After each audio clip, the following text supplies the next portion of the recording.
Muy buenos días, Jaime Durán Barba, Jorge Fontevecchia te saluda, un gusto volver a hablar con vos. Es que dos entrevistados de hoy, uno fue Guillermo Moreno, que dijo textualmente que el próximo gobierno va a salir de la Asamblea Legislativa, o sea, está diciendo de que Milei no terminaría su mandato presidencial. Uno lo podría suponer en el caso de Guillermo Moreno, que hay una subjetividad propia de su deseo y quizás no sea un análisis objetivo, porque obviamente no le gusta el gobierno de Milei, pero luego el sociólogo y conductor de la consultora Opina Argentina, Facundo Nehamsky, dijo la tensión entre el Parlamento y Milei puede llevar a algo parecido a lo de Bucaram y Fujimori. Y vos venís marcando de manera crítica la performance de Milei, pero al mismo tiempo sos testigo como pocos de lo de Bucaram y lo de Fujimori. ¿Ves esa posibilidad en la Argentina, que no tiene historia como sí tiene Brasil, como sí tienen otros países andinos, de impeachment presidenciales? Sí, desgraciadamente la situación se complica demasiado. Yo no soy partidario del asunto. En el caso de Bucaram, yo fui un miembro muy activo de lo que ocurrió.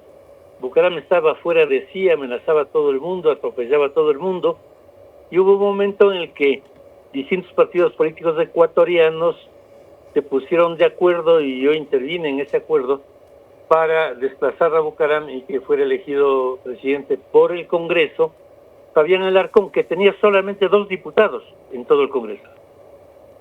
En el caso de Fujimori, bueno, fue mucho más complejo. Yo creo que Fujimori fue un gran presidente en algunos puntos.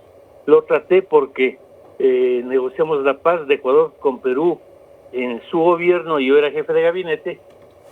Hombre inteligente, hizo cosas muy interesantes, detuvo la guerrilla definitivamente, controló la hiperinflación que existía, pero estuvo con un personaje siniestro a su lado, Montesinos, que grababa todo, que violaba los derechos humanos, y eso le llevó a la catástrofe. En el caso de Milei, creo que mi artículo en Perfil explica lo que pienso.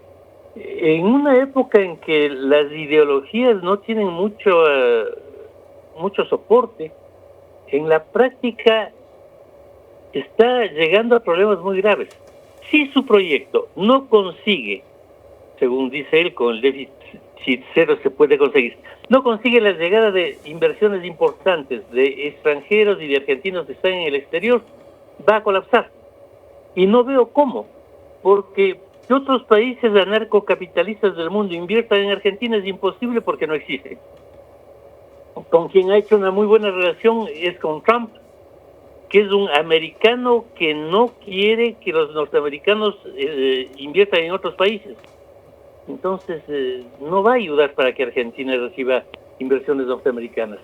Y con Bukele, que es un ex miembro del Frente Farabundo Martí de Liberación Nacional, hijo del imán Bukele de El Salvador, que es líder de los islámicos de ese país. Yo no creo que esté mal ser del Frente Farabundo Martí o ser islámico. Es contrario a toda la ideología de Milei, que ayer nomás no llegó a la mezquita de Buenos Aires por la presencia del embajador palestino. Bukele no piensa en nada como Milei, pero se parece en que es disruptivo porque viola los derechos humanos de presos pintorescos en su mega cárcel. Pero no tiene nada más de atractivo para alguien como Milei. Es disruptivo. Trump también es disruptivo simplemente. Pero no veo cómo un gobierno que se pelea con México, que es la potencia hispana más grande del mundo por lejos.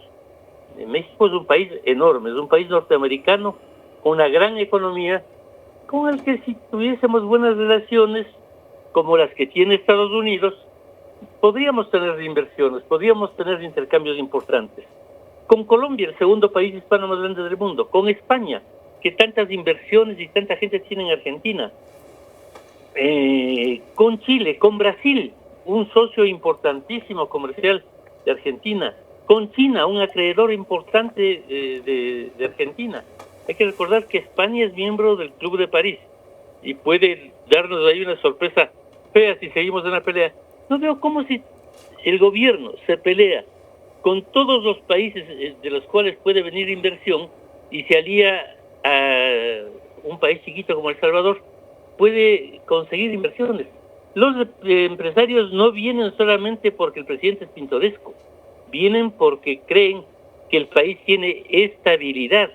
Y un país en el que el presidente declara que quiere destruir el Estado y que no acatará las disposiciones del Congreso, no es un país estable. Esa es mi crítica, con datos objetivos. Yo no tengo ninguna antipatía ni simpatía por Milei. Pero creo que son datos de la realidad. Todo por el contrario, Jaime, vamos a compartir con la audiencia lo que no es un secreto, que vos con 2 años de anticipación nos insistías de que Milei iba a ser presidente cuando no te creíamos, lo mismo que había sucedido con Trump hace 10 años, que 2 años antes nos decías y a nosotros nos parecía un disparate, así que me consta que no tenés ninguna aversión al personaje, al contrario, confirma tu teoría de que son los outsiders de la política, la nueva moda mundial.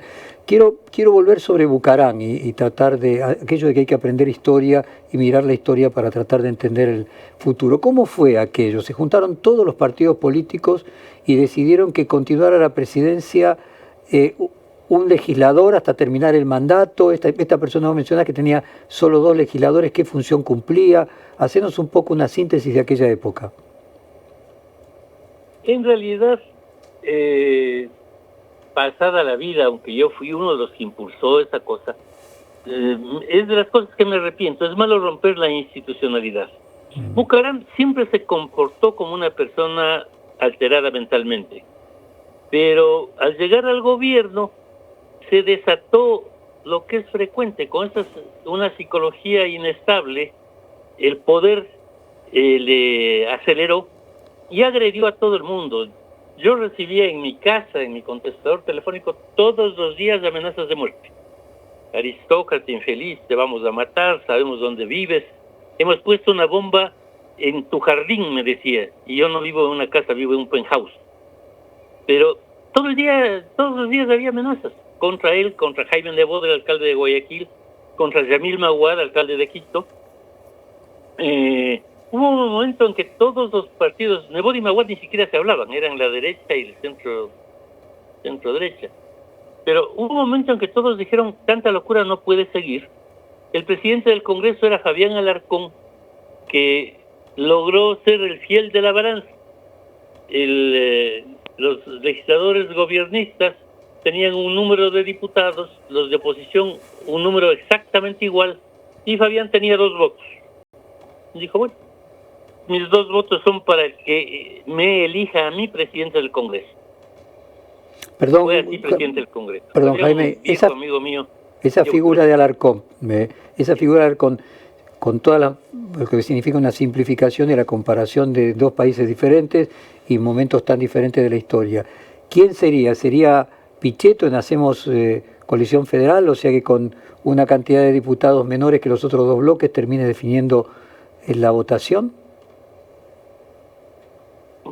Sería semejante también porque para que Alarcón sea elegido tuvo que ser destituida sin saber por qué también la vicepresidenta. La vicepresidenta de Bucaram fue destituida porque había sido elegida con Bucaram. Ella realmente nunca hizo nada para merecer la destitución, pero el Congreso destituyó a presidente y vicepresidente, con lo que se abrió la sucesión para el presidente de la Cámara de Diputados. Y respecto de la psicología, me parece que en el caso de Milei no están estas amenazas que vos mencionás, pero esa excentricidad psicológica, ¿es comparable de Bucaram con Milei? Son 2 casos bastante distintos, pero sí hay una excentricidad pronunciada. El triunfo de Bucaram fue desconcertante. Nadie pensó que podía ganar Bucaram. Yo asesoraba a Jaime Nebot, que fue su contendor. Pero Bucaram, qué sé yo, decía que un buen bucaranista debe romper la pintura de un Mercedes-Benz, de todo Mercedes-Benz que vea con la tapa de una botella. Y él andaba siempre con una caravana de Mercedes-Benz.